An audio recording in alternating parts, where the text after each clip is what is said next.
E aí, continuando. Todo esse processo, essa construção, a gente vai chamar de caminho da humanização. O Jung chamava de processo de individuação. Mas como ele não traz uma abordagem astrológica, eu vou colocar outro nome, mas no fim das contas é a mesma coisa. Assim como Jung chamava de self, esse eu superior, no fim das contas é a mesma coisa. Só que eu estou trazendo a ilustração desse caminho a partir dos signos, a partir da astrologia. Mas tudo isso se trata de um processo de construção psicológica, onde você vai se dando conta de questões internas que a gente chama de inconsciente, que a gente chama de psique. Então você se desenvolve psicologicamente, e isso significa se desenvolver materialmente, espiritualmente e como um ser humano por completo. E aí, quer ver um exemplo? A pessoa nasceu sob o signo de Leão, como a gente está na temporada de Leão, vamos lá. E aí, o signo de Leão é um signo de fogo, então de alguma forma uma parte do elemento fogo nela é mais forte, vamos dizer assim. Porém, ela tem mais 2 partes de elemento fogo e mais 11 partes num total. E aí a gente começa a ver os conflitos acontecendo, né? Para a pessoa desenvolver todos os 12 signos, ela precisa de tempo gradual para isso acontecer, uma busca de autoconhecimento, e esse desenvolvimento pode acontecer à medida em que a pessoa aprende a desenvolver um olhar simbólico pela vida. O ser humano não é apenas racional, o ser humano é simbólico. O que eu quero dizer? Vou dar um exemplo para poder a gente entender o que significa viver com um olhar simbólico. Vamos supor que você está no trânsito, você está ali dirigindo, e aí no carro da frente, você para no sinal e você vê que no carro da frente tem um casal brigando de cair no tapa um com o outro dentro do carro, o carro está até balançando. E aí se você olha apenas sobre um olhar racional e linear, você vai pensar, é foda, né? O pessoal tá brigando, que tenso, que merda. É complicado, isso incomoda o meu olhar. E vida que passa, vida segue, você chega em casa e beleza.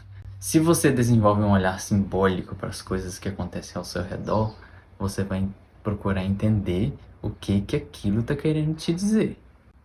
Por exemplo, por que eu tô nesse lugar, nesse momento, e nesse momento tem um carro na minha frente, onde exatamente nesse instante tem um casal brigando muito seriamente? O que isso significa para mim como mensagem? Isso é a forma como o inconsciente, como a alma se comunica com a gente.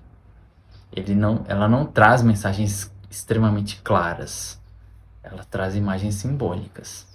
Então, a pessoa poderia interpretar da seguinte forma: como eu tenho lidado com os meus relacionamentos na minha vida. Eu brigo muito, eu sou resistente, eu sou cabeça dura. Como eu lido com pessoas do sexo oposto na minha vida? Eu tenho harmonia? Ou realmente aquele conflito que eu tô vendo ali na frente diz respeito a mim também?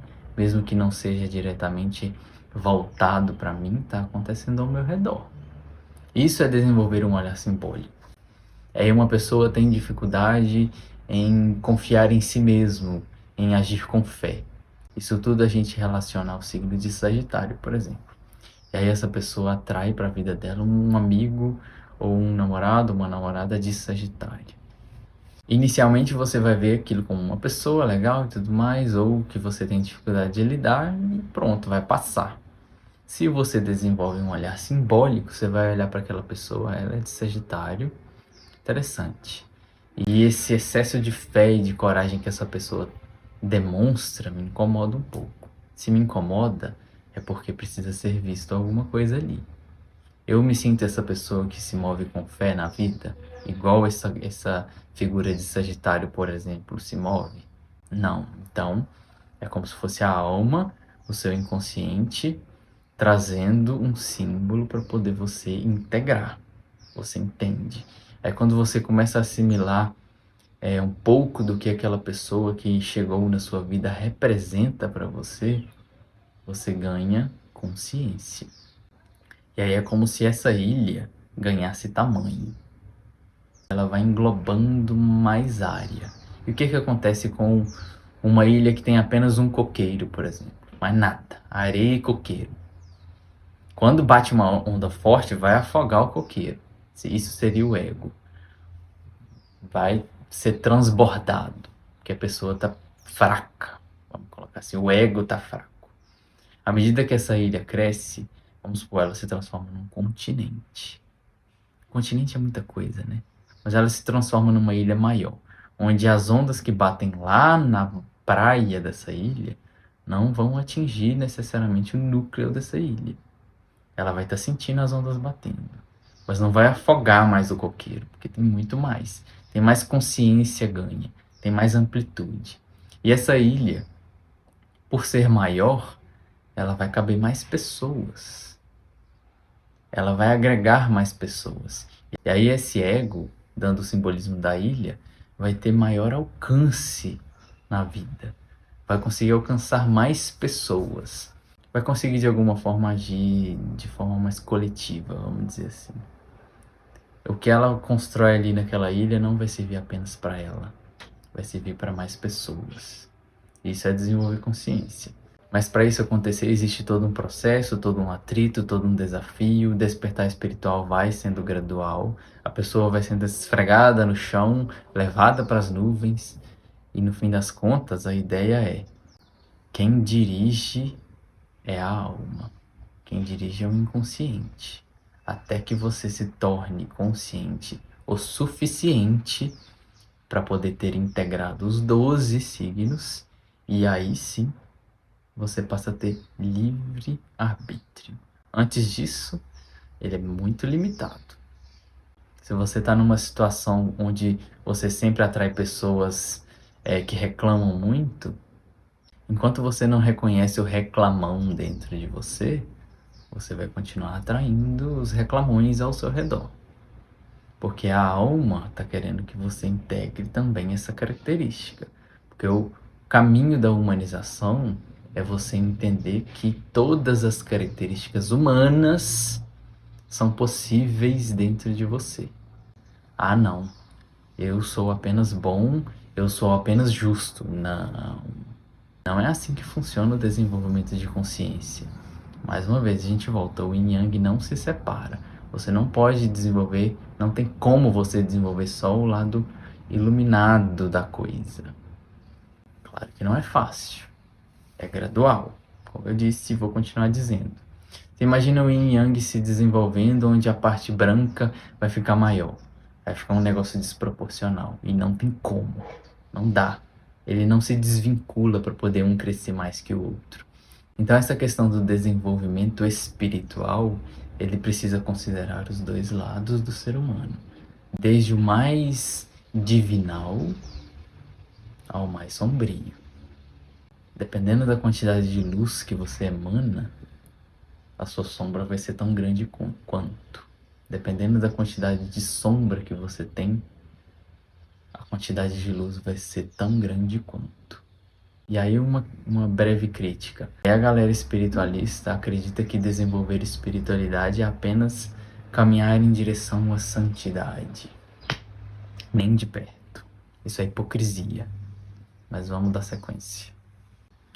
O que eu quero dizer aqui é: a vida tem um sentido, existe um propósito para o nosso desenvolvimento. Não é tudo simplesmente você precisa crescer, casar, arrumar filho, trabalhar, aposentar, esperar a morte. Não. Existe um desenvolvimento de consciência pessoal para cada pessoa que deve ser levado em conta. Porque à medida que a pessoa honra a si mesma, honra o próprio mapa, honra o que ela é em potencial, ela caminha em direção ao espírito. Ela caminha em direção ao sagrado, ao todo, certo? E todas as pessoas têm dentro de si um impulso de retorno para a fonte. Todo mundo tem isso. O que acontece é que esse caminho de retorno à fonte é praticamente, em alguns momentos a gente vai sentir que está carregando uma cruz. Não deixa de ser. mas não precisa ser apenas isso. E aí o que acontece? À medida que você faz a sua parte, o seu desenvolvimento de consciência, a sua busca por autoconhecimento, onde o mapa ele é a melhor e principal ferramenta que a gente recebeu para poder ter acesso. Lembrando, mapa astral, leitura de mapa astral não é dom, nem de perto é dom, é apenas estudo. É utilizar a nossa capacidade intelectual que nos diferencia dos outros animais para poder se conhecer. Então todo mundo tem capacidade de entender os signos e o mapa. O que pode acontecer é que ele é complexo, é muita coisinha, mas todo mundo consegue ter acesso a isso. E aí, voltando, à medida que a pessoa começa a desenvolver, a fazer a sua parte, a gente lembra de uma frase onde todo mundo já deve ter ouvido falar. Se não, essa frase diz o seguinte: quando o discípulo está pronto, o mestre aparece. O que isso quer dizer? Quando você faz a sua parte, o inconsciente, o seu eu superior, chega junto, vamos dizer assim. E aí aquilo que antes parecia algo apenas distante, apenas um sonho, se torna possível de ser realizado na matéria. Porque não existe desenvolvimento de consciência apenas na imaginação. Você precisa colocar em ação aquilo. O negócio é fazer aqui agora. Porque, mais uma vez, o elemento terra, a matéria, tem que ser incluído. Engenheiros do Havaí já cantava: e agora eu pago os meus pecados por ter acreditado que só se vive uma vez. Isso traz uma carga de responsabilidade para as nossas ações agora muito grande. Porque a pessoa achar que tudo que ela fizer aqui vai simplesmente passar, não é bem por aí. Então o que a gente faz aqui, o que a gente realiza aqui é considerado.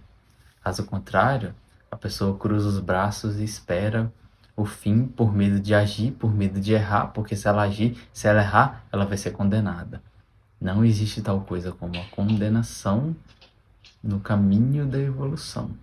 O yin e yang não se separa. Nem tudo é julgado. Enfim, espero ter deixado claro a real função do mapa astral, porque ele é único para cada pessoa, então ela tem os desafios pessoais na jornada dela. A pessoa não tem que passar por todos os infernos ou todas as bênçãos. Ela tem a parte dela a ser desenvolvida. Não é fácil, mas isso é o começo do despertar espiritual.